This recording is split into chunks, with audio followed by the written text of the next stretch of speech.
बहू का 9वां महीना। सुमित्रा जी की बहू ऋतु प्रेग्नेंट थी और अब उसकी प्रेगनेंसी का 9वां महीना चल रहा था। ऋतु का पति देवेश उसका काफी अच्छे से ख्याल रखता था, लेकिन प्रेगनेंसी अपने आप में ही एक अलग ही वक्त होता है जब एक औरत कई तरह के बदलावों से गुजरती है।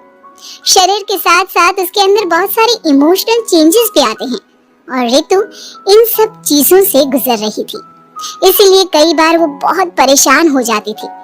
उसे बार बार बहुत मुश्किलों का सामना करना पड़ रहा था। एक दिन अचानक शाम के वक्त ऋतु जोर जोर से रोने लगी। अरे ऋतु बेटा, क्या हुआ? तुम रो क्यों रही हो? कुछ नहीं मम्मी जी, बस बहुत परेशान हो रही हूँ मैं। हाँ बेटा, वो तो मुझे भी दिख रहा है, तभी तो रो रही हो तुम। लेकिन परेशानी के पीछे की वजह तो बताओ, आखिर बात क्या है? किसी ने कुछ कहा क्या तुमसे? नहीं मम्मी जी, किसी ने कुछ भी नहीं कहा, बस ऐसे ही मेरा मन कर रहा है रोने का। अरे बेटा, ये क्या बात हुई? रोने का मन कर रहा है? अरे तुम माँ बनने वाली हो, अगर इस तरह रहोगी ना तो बच्चा भी रोने वाले नेचर का पैदा होगा। तो फिर मैं क्या करूं मम्मी जी? मुझे बता अपने दिल की बात, मेरे साथ शेयर कर कि क्या परेशानी है। वो क्या है ना मम्मी जी, मैं अपने पेट की तरफ देखती हूँ ना तो अजीब सी घबराहट होती है। अरे लेकिन क्यों बेटा? तुम्हारे पेट में तो तुम्हारा आने वाला बच्चा है, इसे देखकर तुम्हें खुश होना चाहिए। मम्मी जी वो क्या है ना, मेरा पेट इतना बड़ा हो गया है, शरीर की हालत ऐसी हो गई है तो सोच सोच कर डर लगता है कि मैं कभी फिर से पहले जैसे स्लिम और ब्यूटीफुल हो पाऊंगी क्या? अरे बेटा, ये तो कुछ दिनों की बात है, सब कुछ बिल्कुल पहले जैसा हो जाएगा।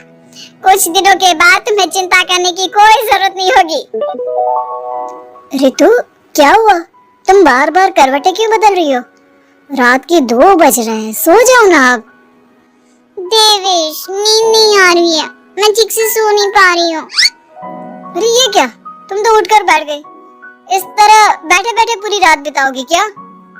क्या करूं देवेश, पेट की वजह से जैसे ही लेटती हूँ अजीब सा लगने लगता है, ठीक से सो भी नहीं पाती। तुम एक काम करो, अपने पेट के बगल में एक तकिया लगा लो, तुम्हें ठीक से नींद आ जाएगी। वो भी करके देख लिया, अब तो लगता है जब तक बच्चा इस दुनिया में नहीं आएगा मैं ठीक से सो भी नहीं पाऊंगी। ऋतु, बच्चा आने के बाद कौन सा चैन की नींद सो पाओगी? कम से कम अब तो आराम कर लो। तुम सो जाओ देवेश, मैं बैठे बैठे ही अपनी नींद निकाल लूंगी। और फिर कुछ दिन के बाद सुमित्रा जी के घर पर कुछ परिचित लोग मिलने के लिए आते हैं। मम्मी जी, आप उन लोगों के साथ बैठकर बातें करिए, मैं सबके लिए चाय बना देती हूँ। अरे नहीं बेटा, मैं कर लूंगी, अभी तुम्हारी तबीयत ठीक नहीं है ना, तुम आराम करो। अरे मम्मी, घर के छोटे मोटे काम तो मैं करती हूँ ना, चाय बनाने में कैसी प्रॉब्लम? अच्छा ठीक है, अगर कोई परेशानी नहीं है तो बना दो चाय। अरे ये क्या बात है सुमित्रा जी, आप तो दादी बनने वाली हैं। हाँ जी, बस ठीक ठाक तरीके से मेरा पोता या पोती इस दुनिया में आ जाए तो चैन हो जाए। सही कहती हैं बहन जी, एक औरत के लिए ये वक्त बहुत मुश्किल होता है। वैसे बहू की तबीयत तो ठीक है ना? हाँ, तबीयत तो ठीक है, बस ऐसे ही थोड़ी बहुत परेशानी है जो इस वक्त होती है, उसी से गुजर रही है। पहली बार माँ बन रही है ना। कभी कभी परेशान हो जाती है। सुमित्रा जी रिश्तेदारों से बात करती है और उन्हें काफी देर हो जाती है। रिश्तेदारों के जाने के बाद, अरे ऋतु बेटा, तुम अभी तक किचन में काम कर रही हो? मैंने तुम्हें मना किया था ना, इतनी देर खड़े रहने की क्या जरूरत थी? मम्मी जी, वो मुझे लगा रात के खाने में देर हो जाएगी, इसलिए मैं साफ उधर बिजी थी तो मैं खाना बनाने लग गई थी। अरे बेटा, तुम तो बिल्कुल कुछ भी नहीं समझती, जरा अपने पैरों की हालत तो देखो। हाँ मम्मी जी, मुझे भी ना पैरों में बहुत भारीपन लग रहा है। ये भारीपन नहीं है, ज्यादा देर खड़े रहने की वजह से तुम्हारे पैरों में सूजन आ गई है। अब कमरे में जाकर आराम करो, चलो। और सुनो, अपने पैरों के नीचे ना तकिया लगा लेना, सर के नीचे मत लगाना, ठीक है? अपने कमरे में जाने के बाद यार ये प्रेगनेंसी भी कितनी अजीब चीज है, कभी रोने का मन करता है, कभी हंसने का। घर में सब मुझे बहुत प्यार करते हैं, लेकिन प्रेगनेंसी के जो प्रॉब्लम्स मैं फेस कर रही हूँ वो मैं किसी को नहीं समझा सकती। ये सब कब ठीक होगा? और फिर एक रात अचानक रितु नींद में उठकर बैठ जाती है और अपने पूरे शरीर पर खुजली करने लगती है। देवेश की आंख खुलती है और वो रितु को इस तरह खुजली करते हुए देखता है। अरे क्या हुआ रितु, तुम ठीक तो हो ना? पता नहीं क्यों देवेश, लेकिन अचानक से पूरे शरीर में खुजली हो रही है। दिखाओ जरा मुझे। अरे लेकिन तुम्हारे शरीर पर तो कोई मच्छर के काटने की या किसी तरह के रैशेस भी नहीं है, फिर खुजली क्यों हो रही है? लगता है ये भी प्रेगनेंसी की कोई नई प्रॉब्लम है। अरे अरे परेशान मत हो, मैं मम्मी को बुला कर लाता हूँ। सुमित्रा जी के आने के बाद, अरे क्या बात है बेटा, इस तरह क्यों खुजली कर रही हो? अचानक से क्या हो गया तुम्हें? मम्मी जी ऐसा लग रहा है जैसे सर से पैर तक पूरे बदन में मच्छरों ने काट लिया।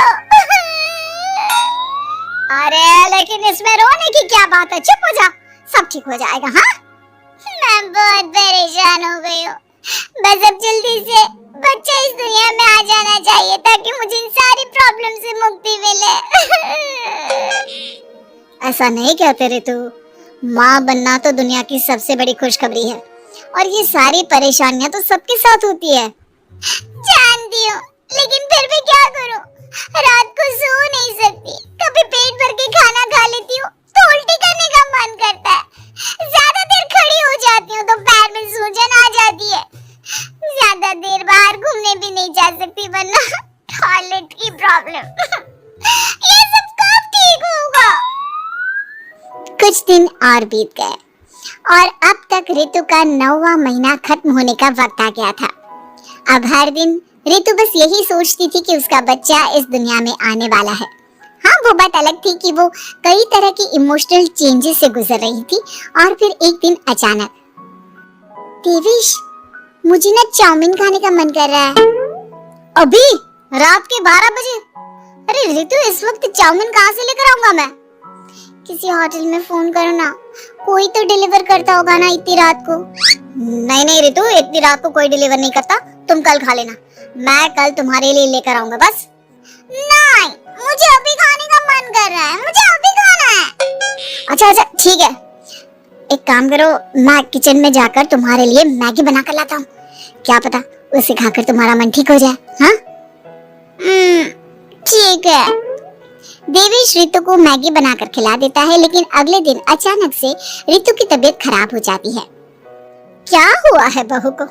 बेटा तूने कुछ उल्टा सीधा तो नहीं खा लिया ना?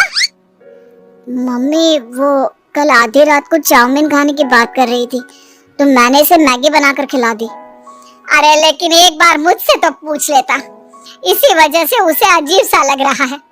कोई बात नहीं, वैसे भी बच्चा आने का वक्त पास आ गया है ना, इसलिए ये सब चीजें हो रही है। मेरे पेट में बहुत दर्द हो रहा है, जब से मैगी खाई है तब से पता नहीं क्या हो गया। अरे कुछ नहीं हुआ बेटा, बस कुछ दिन की बात और है, परेशान मत हो। चल हम तुम्हें ना डॉक्टर के पास ले चलते हैं। हॉस्पिटल जाने के बाद, डॉक्टर साहब मेरी बहू की तबीयत ठीक तो है ना? हाँ वैसे तो सब कुछ ठीक लगता है, डाइजेशन का प्रॉब्लम हो गया है, ऐसे वक्त में हो जाता है। प्रेगनेंसी की वजह से पेट के ऊपर बहुत प्रेशर आ जाता है, इसलिए डाइजेशन थोड़ा वीक हो जाता है, और उन्होंने रात के वक्त मैगी खा ली इसलिए उनको ये प्रॉब्लम हो गया। डरने वाली कोई बात नहीं है। थैंक यू डॉक्टर साहब, अब हम इसका ध्यान रखेंगे। लेकिन अब रितु की डिलीवरी का वक्त पास आ गया है, आपको उनका पहले से भी ज्यादा ध्यान रखना होगा। मैंने चेकअप कर लिया है, 1 सप्ताह के अंदर रितु की डिलीवरी होने के पूरे चांस है। एक दिन अचानक किचन में काम करते करते रितु के पेट में बहुत तेज दर्द होने लगता है। देवेश, मम्मी जी जल्दी आइए।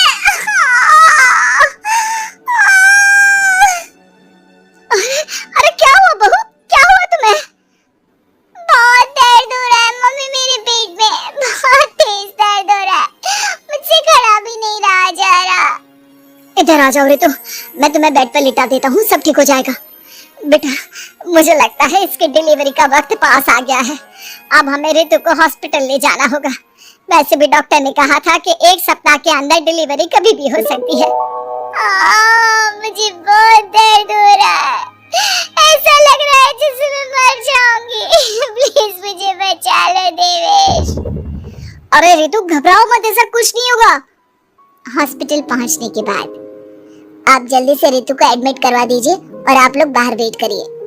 नहीं, मुझे बहुत दर्द हो रहा है। रितु, समझने की कोशिश करो, सब कुछ ठीक हो जाएगा।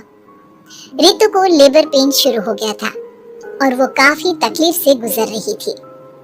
एक बच्चे को जन्म देते समय औरत जिस तकलीफ से गुजरती है उसे सिर्फ वही समझ सकती है। रितु की तकलीफ को देखकर देवेश भी काफी इमोशनल हो गया था। रितु को इस तरह चीखते देखकर उसे बहुत दुख हो रहा था, लेकिन आधे घंटे के बाद जब डॉक्टर अपने हाथ में रितु और देवेश की छोटी सी बच्ची को लेकर आया तो रितु के चेहरे पर स्माइल आ गई। रितु, ये देखो, तुम्हारी और मेरी नन्ही सी बेटी।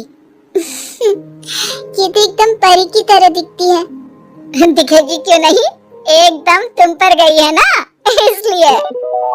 लेकिन मम्मी, उसकी नाक तो मेरे जैसी है। अच्छा ठीक है, नाक तुम रख लो, बाकी सब मेरे जैसा। देखा रितु, तुमने कितनी तकलीफ सही, लेकिन उस तकलीफ के बदले तुम्हें भगवान ने ये छोटी सी परी दे दी। और ऐसा सब औरतों के साथ होता है। तुमने बहुत हिम्मत रखी है बेटा, और इसका नतीजा आज हमारे सामने है।